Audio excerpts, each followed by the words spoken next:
NTR biopic senior NTR జీవిత కథ ఆధారంగా తెరకెక్కిన ఈ బయోపిక్ బ్లాక్ బస్టర్ టాక్ సొంతం చేసుకుంది. ఇక మొదటి రోజు కలెక్షన్లు ఎలా ఉన్నాయి, అసలు ఈ సినిమా ఏమైనా రికార్డ్స్ సాధించిందా అనే విషయంలోకి వెళ్తే బాలకృష్ణ అద్భుతమైన రికార్డ్స్ సాధించాడు.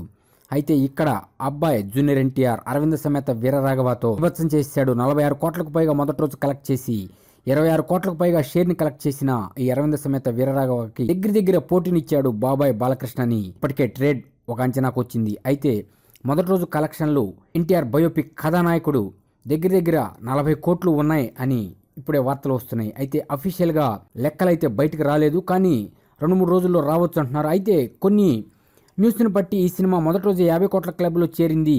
అటు overseas, world wide, rest of India అంతా కలుపుకొని మొత్తం వరల్డ్ వైడ్ ఈ సినిమా సుమారుగా 50 కోట్లు కలెక్ట్ చేసిందనే వార్తలు కూడా వచ్చినాయి. అయితే ఇవి వాస్తవమా కాదా అనేది అఫీషియల్ కలెక్షన్స్ వస్తే గానీ బయటపడదు. అయితే 2018లో అటు రామ్ చరణ్, జూనియర్ ఎన్టీఆర్ దున్నేశారు బాక్సాఫీస్ ని. ఇక ఇప్పుడు 2019లో మరలా రామ్ చరణ్, బాబాయ్ బాలకృష్ణ ఇద్దరు రెడీ అయిపోయారు దున్నేయటానికి. ఇక ఈ ఎన్టీఆర్ కథానాయకుడు అనేక బాక్సాఫీస్ రికార్డ్స్ ని క్రియేట్ చేస్తూ దూసుకుపోతుంది. బాక్సాఫీస్ వద్ద అనేక బాలకృష్ణ తెలుగు చలనచిత్ర రికార్డులని నమోదు చేసుకుంటూ ఈ సినిమా ఈ సంక్రాంతి సీజన్ ని చక్కగా ఉపయోగించుకుంటూ బ్రహ్మాండమైన కలెక్షన్స్ తో బ్లాక్ బస్టర్ దిశగా దూసుకు వెళ్తున్న ఈ సినిమా రాబో రోజుల్లో మరిన్ని రికార్డ్స్ క్రియేట్ చేయాలని మా బాక్సాఫీస్ ఇన్ఫో కోరుకుంటుంది.